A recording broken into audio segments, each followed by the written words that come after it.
61 जनावरे भरलेला टेम्पो वैराग पोलिसांनी पकडला। 6,13,000चा मुद्देमाल केला जप्त।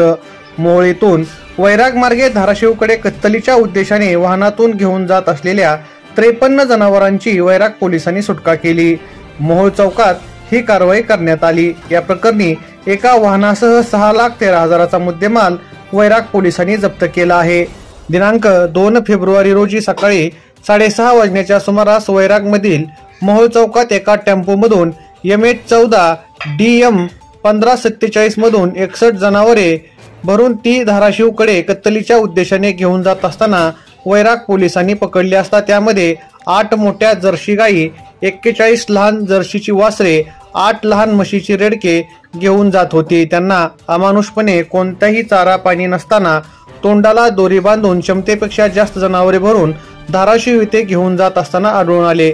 एकूण 61 जनावरांमध्ये 8 जनावरे मृत आढळून आली आहेत। या प्रकरणी पोलीस कॉन्स्टेबल सुनील मारकड यांनी फिर्याद दिल्याने रफिक मोहम्मद सय्यद वय 45 वर्ष राहणार नायकवाडी वस्ती तालुका मोहोळ जिल्हा सोलापूर याच्या विरोधात गुन्हा दाखल करण्यात आला असून या घटनेचा पुढील तपास सहाय्यक पोलीस फौजदार सदानंद गवळी हे करत आहेत।